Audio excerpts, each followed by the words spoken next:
Tous les plats cuisinés pendant l'émission sont remis à des organismes soutenus par la Moisson Mascoutaine. Vous l'entendez dire souvent, il faut manger des grains entiers parce que c'est meilleur pour la santé. Mais à part que dans le pain puis les céréales, comment on fait pour manger plus de céréales à grains entiers? Bonjour et bienvenue dans ma cuisine.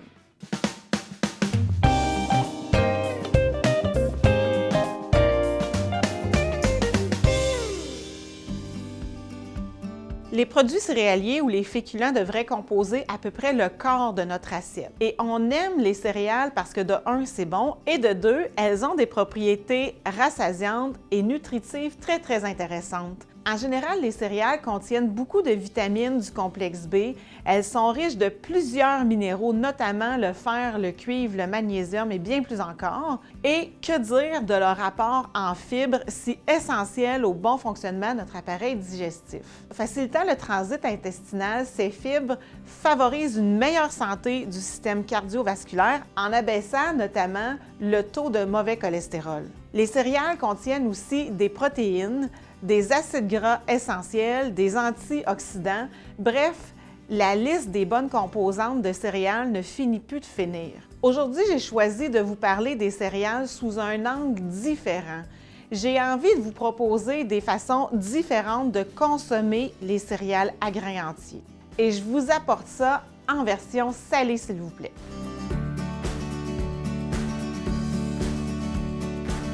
Aujourd'hui, on va faire des accompagnements et des salades avec les céréales. On croit à tort que le sarrasin est une céréale, or ce n'en est pas une. Le sarrasin que l'on mange, c'est le fruit du sarrasin, la plante, qui fait partie de la famille des polygonacées, comme la rhubarbe et l'oseille. On estime l'apparition des premières galettes 7000 ans avant notre ère. À l'époque, elles étaient préparées à partir de toutes sortes de céréales et entraient dans la nourriture de base, au même titre que les soupes et les bouillies. Il doit son nom de sarrasin à la teinte foncée de ses graines qui sont broyées pour obtenir une farine grise, sans gluten et donc non panifiable.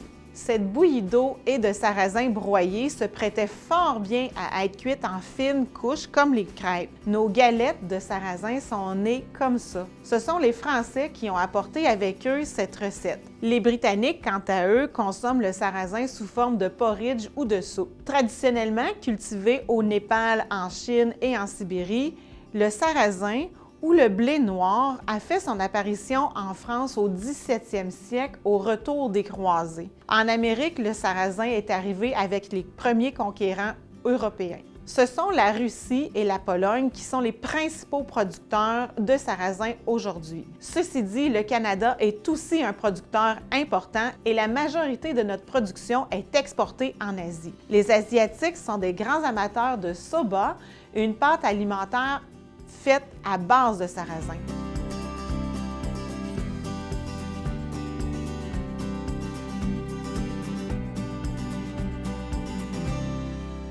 Alors, pour le sarrasin à la méditerranéenne, on a besoin de environ 2 cuillerées à table d'huile végétale, un oignon haché finement, 2 gousses d'ail hachées, 2 zucchini en dés, 2 tasses de tomates cerises coupées en moitié, un poivron de couleur coupé en dés, 3 tomates séchées hachées, une tasse de sarrasin, 2 tasses de bouillon de légumes, une cuillerée à table de basilic séché, une cuillerée à table de levure alimentaire, du sel et du poivre. Le sarrasin, c'est une céréale qui est vraiment intéressante. Elle contient beaucoup de fibres, bien sûr, elle a une saveur vraiment particulière. Puis vous allez constater que le sarrasin, c'est des petits grains en forme de pyramide. Et pour ceux qui pensent que c'est difficile de trouver des grains de sarrasin, sachez que dans les épiceries en vrac, il y en a souvent. Moi, j'ai acheté ça chez Bulk Barn, ici à Saint-Hyacinthe, alors c'est vraiment pas compliqué, c'est pas très dispendieux non plus. Puis sinon, dans les magasins d'aliments naturels, on a ça, et dans certaines épiceries aussi, on en a. Dans une casserole, vous allez faire chauffer l'huile et y faire revenir l'oignon.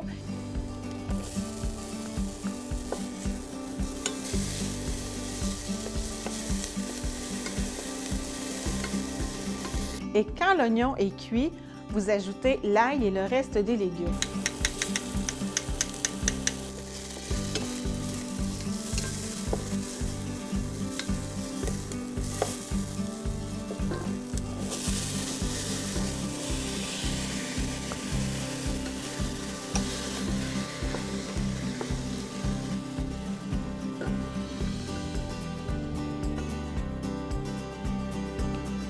et on ajoute le sarrasin pour bien l'enrober du mélange de légumes.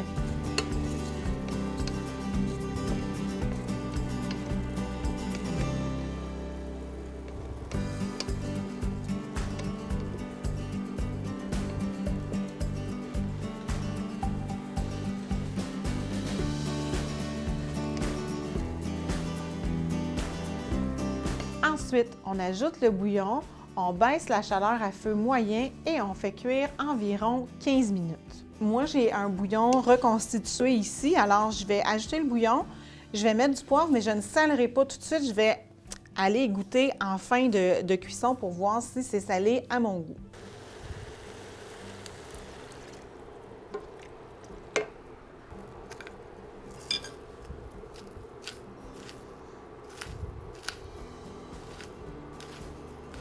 À partir du moment où ça bout, on va abaisser le feu un peu et on va laisser aller ça pour une quinzaine de minutes à mi-couvert. C'est-à-dire que je vais mettre un couvert, mais que je vais y laisser un petit jour pour que la vapeur s'échappe. Le sarrasin est très intéressant sur le plan nutritionnel et gustatif et on gagne à le consommer autrement. Pour en faire un plat d'accompagnement, moi je vous propose d'enduire une partie de sarrasin d'un œuf battu et de l'égoutter pour ensuite le faire dorer dans un corps gras et chaud. Vous éviterez ainsi que les grains éclatent et fassent une bouillie plus que des grains séparés. Il faut ajouter 2 parties de liquide pour une partie de grains et le porter à ébullition de 20 à 30 minutes. Vous pouvez aussi tout simplement ajouter un peu de sarrasin dans votre riz à cuisson longue. Donc, après un petit 15 minutes de cuisson, voici ce que ça donne. On pourrait le laisser à couvert encore quelques instants pour que le sarrasin finisse de boire l'eau. Alors, je vais aller goûter, de 1 pour savoir si mon sarrasin est encore croquant et de 2 pour voir si l'assaisonnement est à mon goût.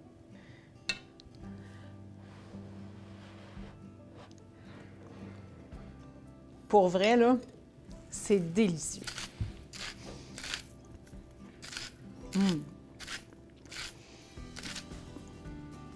On aurait pensé que ça goûterait la galette de sarrasin, mais pas une minute.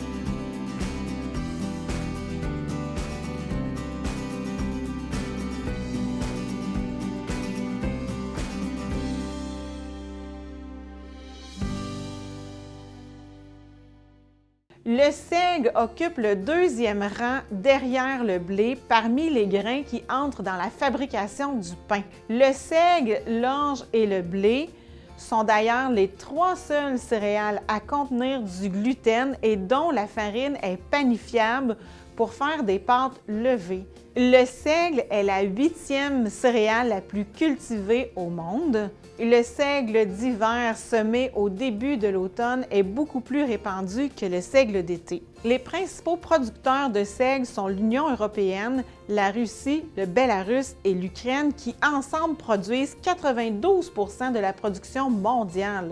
Le Canada produit un petit 2 % de cette production-là, alors que les États-Unis en produisent approximativement 1 %.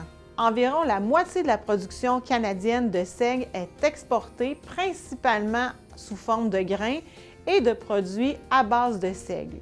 L'origine de cette céréale est nébuleuse. L'ancêtre sauvage du seigle n'a pas été identifié avec certitude, mais c'est l'une des graminées croissant à l'état sauvage dans l'est et le centre de la Turquie, lieu probable des premiers néolithiques. Il est très répandu dans toute l'Europe en tant que contaminant du blé, auquel il ressemble beaucoup. Il n'y a pas de témoins archéologiques jusqu'à l'âge de bronze en Europe centrale. Dans les premières années de notre ère, on le décrit comme une nourriture très pauvre, utile seulement pour éviter la famine, et en indiquant qu'on le mélange avec du blé.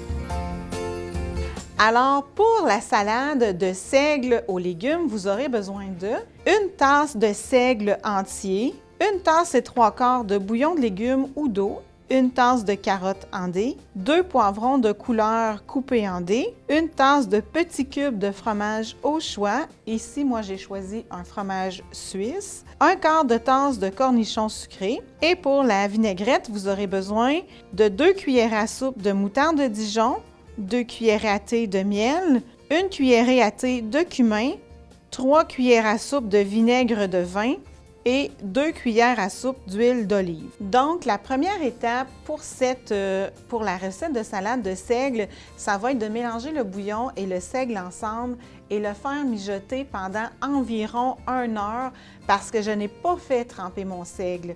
Si j'avais fait tremper la céréale, bien, ça m'aurait pris 40 minutes à peu près de cuisson. Alors, dans ma casserole, je vais mélanger mon seigle et mon bouillon et je vais porter à ébullition et je laisse aller ça pour 1 heure.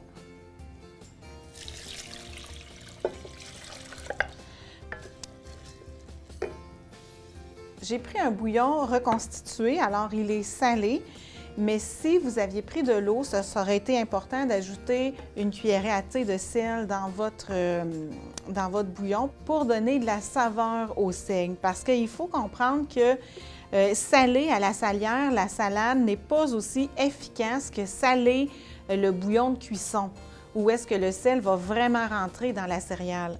Alors, une céréale ou une pâte qui n'a pas été salée pendant la cuisson est beaucoup plus difficile à assaisonner que si elle avait été cuite avec un produit salé. Le seigle que je me suis procuré ici, je l'ai trouvé au centre-ville, chez Panier Santé Dame Nature. Alors, ils ont beaucoup de choses intéressantes là-bas. Alors moi, tu sais, on voit bien que le seigle, c'est une céréale qui est vraiment pas très décortiquée, que c'est une céréale qui est plutôt foncée et vraiment dure. Alors, c'est ça. Depuis le Moyen Âge, le seigle a été cultivé en Europe centrale et orientale. Il a été la céréale panifiable dans la plupart des régions de l'est de la frontière franco-allemande et au nord de la Hongrie. On fabriquait du pain noir à partir de farine de seigle, le pain des pauvres, et ce jusqu'au 19e siècle. Cette céréale gagne à être connue. Son goût est particulier, ses propriétés nutritionnelles en font un aliment de premier choix. On peut l'apprêter comme du riz. On calcule environ 1 partie de seigle pour 2 parties de liquide et on laisse mijoter 1 heure.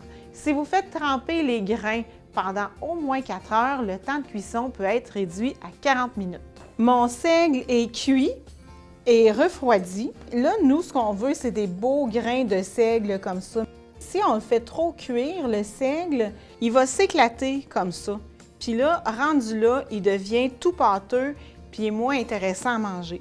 Tandis que quand il reste en grains comme ça a pris à peu près 1 heure pour le cuire. Tandis que quand on le fait pas trop cuire et qu'il reste en grains comme ça, c'est vraiment craquant sous la dent.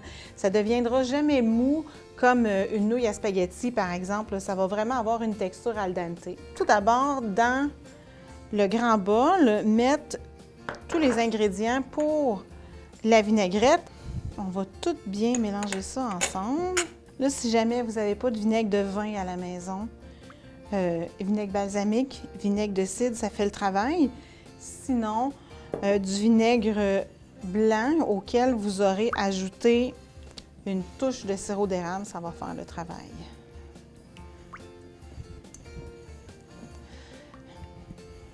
Il nous reste juste à mélanger tout ensemble. Alors moi, j'aime beaucoup mettre mes grains, l'enrober de vinaigrette avant de mettre les autres. Mais c'est vraiment une préférence de moi. Là, on pourrait tout mettre ensemble aussi. Poivron, cornichon et fromage.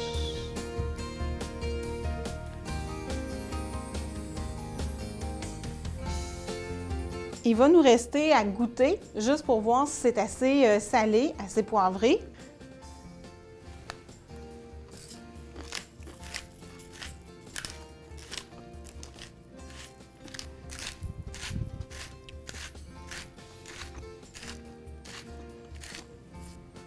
de toute beauté. Sérieux, là?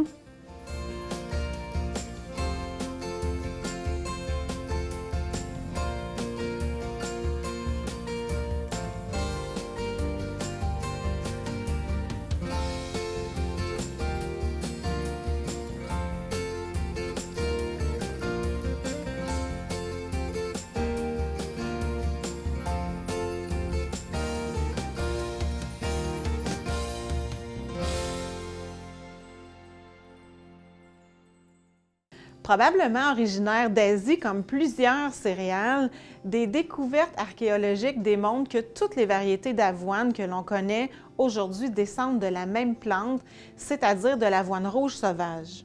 Ce n'est pas avant le début de notre ère que l'on retrouve des écrits qui mentionnent la culture de l'avoine. Les Grecs et les Romains la considéraient comme une mauvaise herbe. Les premiers usages de cette céréale ont été beaucoup plus médicinaux qu'alimentaires. Alimentairement parlant, on cultive l'avoine depuis environ 2000 ans et sa culture est devenue très importante en Europe bien avant d'arriver en Amérique. C'est la colonisation européenne qui amène l'avoine par ici au début du 17e siècle. Jusqu'au 19e siècle, elle est restée un aliment de base pour les Écossais, les Scandinaves, les Allemands et les Bretons. Et aujourd'hui, au 21e siècle, au Québec, on considère que l'avoine est un aliment de base. Qui n'a jamais mangé de gruau? Il existe des milliers de variétés adaptées à diverses régions et diverses conditions de culture. La Russie étant le plus gros producteur mondial avec 4,7 millions de tonnes, suivi dans l'ordre par le Canada avec 3 millions de tonnes produites par an, la Pologne 1,36 millions de tonnes, l'Australie 1,3 millions de tonnes, la Finlande 1 million de tonnes et les États-Unis avec 940 000 tonnes.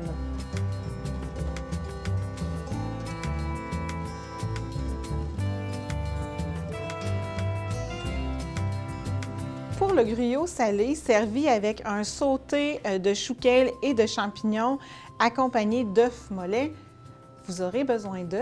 Pour le sauté de champignons, un bouquet de chou kale, 3 cuillerées à table de beurre, un paquet de champignons blancs tranchés, sel, poivre et un filet de jus de citron. Pour le gruyot salé, 2 tasses de lait, 1 cuillerée à table de beurre, une pincée de sel, 2 tasses de gruyot à gros flocons et du poivre. Et pour garnir, 4 œufs mollets écalés et coupés en deux, 1/4 de tasse de copeaux de fromage au choix, quelques flocons de piment fort broyés si vous voulez. Je vais commencer doucement par faire chauffer mon lait.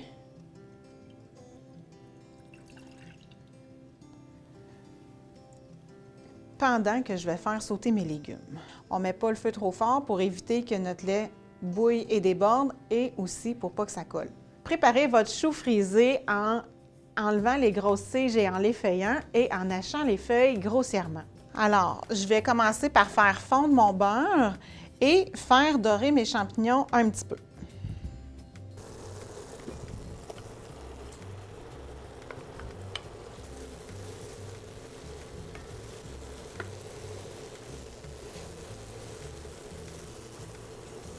Salé, poivré et vous cuisez ça pendant à peu près 5 minutes. On ajoute le chou frisé et à peu près 2 cuillerées à soupe d'eau et on va poursuivre la cuisson en mélangeant pendant 5 minutes jusqu'à temps que le chou soit tendre et que l'eau soit toute évaporée. Là, inquiétez-vous pas, je sais que ça va en faire beaucoup dans la poêle, mais ça tombe, hein, le chou kale, c'est du chou frisé aussi, il défrise pas mal.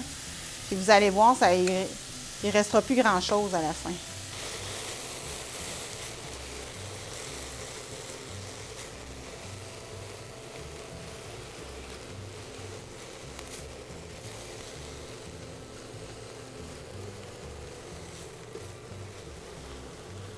On va arroser ça d'un beau filet de jus de citron.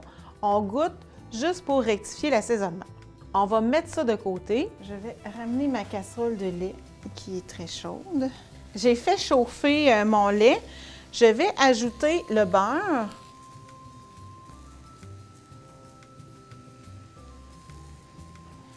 Un tour de poivre et un tour de sel. Je vais ajouter à ça le gruyot et ensuite je vais laisser mijoter jusqu'à temps que le gruyot ait tout absorbé le lait, c'est-à-dire à peu près 5-6 minutes. Si votre gruyot est trop épais, on peut ajouter un peu de lait pour le clarifier un peu. Alors, c'est sûr que le gruyot, c'est de l'avoine, on le sait. Puis, vous constatez sur les tablettes différentes sortes de gruyot.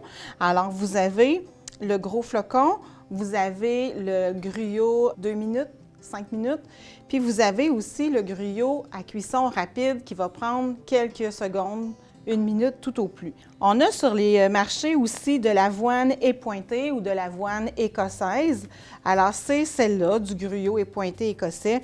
Le gruyot épointé, lui, ce qui est arrivé, c'est que c'est des grains comme ça qu'on a coupés en petits morceaux. Alors, c'est ça le gruyot épointé. Il n'a pas été roulé, aplati, comme celui-ci, par exemple. Donc, voici notre gruyot, qui est d'une consistance, quant à moi, parfaite. Le truc dans ça, c'est que c'est une recette pour 4 personnes. Alors, on divise tout ça en 4. Moi, je vais vous monter juste un bol ici. Du gruyot dans mon bol, à peu près le quart. Ajouter mon sauté de kale avec des champignons. Et on va mettre un beau œuf mollet coupé en 2 sur le dessus. Cuit mollet, qu'est-ce que ça veut dire? Ça veut dire que c'est comme un œuf cuit dur, mais que le jaune est encore coulant dedans. C'est sûr que si vous n'aimez pas ça, un jaune coulant, faites-les cuire dur, il n'y a pas de problème. Pour faire un œuf mollet, faites bouillir de l'eau et vous déposez vos œufs dans l'eau et vous laissez bouillir 6 minutes. Je vais ajouter quelques copeaux de fromage pour garnir, pour servir. Et puis, si vous aimez un petit peu le piquant, bien, pourquoi pas un petit peu de piment broyé fort. Le gruyot est un essentiel du garde-manger dans beaucoup de foyers. Au niveau nutritionnel, ses preuves ne sont plus à faire. Il est très populaire au petit déjeuner ou encore pour faire des galettes, des muffins et des gâteaux. On le consomme surtout sucré, mais si on le servait salé, pourquoi pas? Après tout, comme toutes les autres céréales, l'avoine est assez neutre. Je vous propose donc d'ouvrir votre esprit. Vous pouvez faire des galettes à l'avoine et au fromage. Vous pouvez remplacer le riz dans votre risotto par des gros flocons d'avoine. Ça va être bon et en plus, vous allez faire un gain de temps substantiel parce que c'est beaucoup moins long à cuire. Vous pouvez faire un gruyot régulier, sans sucre, avec un peu de sel, relevé d'épices et d'aromates pour le servir comme une pomme de terre en purée.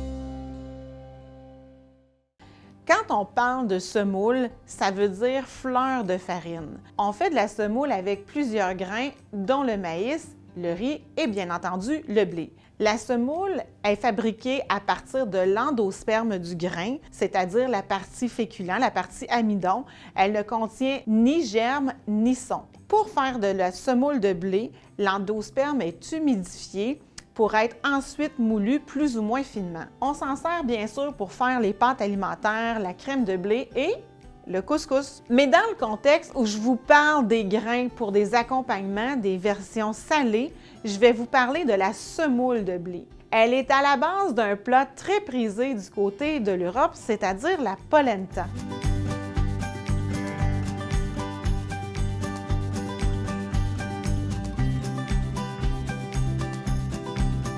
Elle était autrefois faite de millet, de sarrasin, d'orge ou de farine de châtaigne, mais l'arrivée du maïs dans le Nouveau Monde a tout changé. On la sert crémeuse ou encore ferme, frite ou grillée. Elle accompagne merveilleusement les viandes de toutes sortes.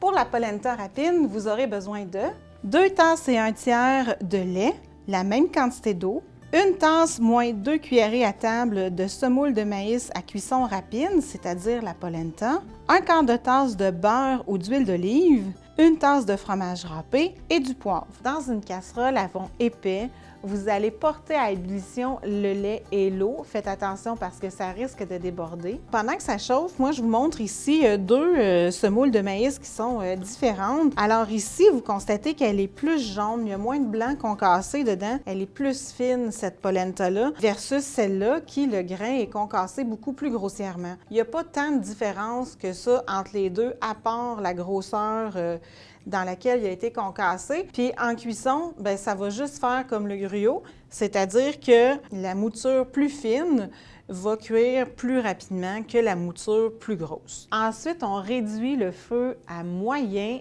on sale et on ajoute la semoule en pluie en brassant toujours pendant 2 minutes. Ensuite, je vais mettre le fromage parmesan, un petit tour de poivre. Vous pourriez saler si vous voulez, mais le fromage parmesan est déjà assez salé.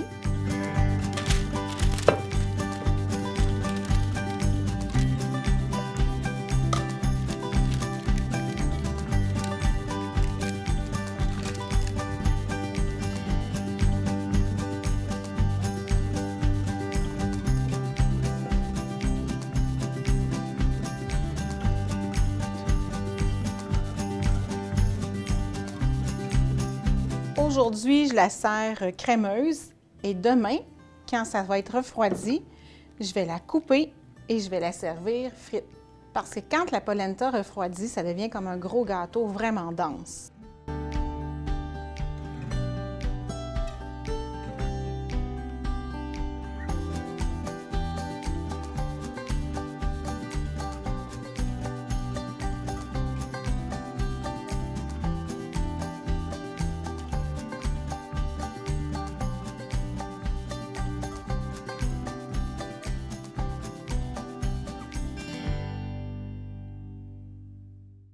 Je vous remercie d'avoir été avec moi cette semaine. Je vous invite à aller visiter le site de la Moisson Mascoutaine pour de plus amples informations. On se revoit la semaine prochaine. On va continuer à parler des grains.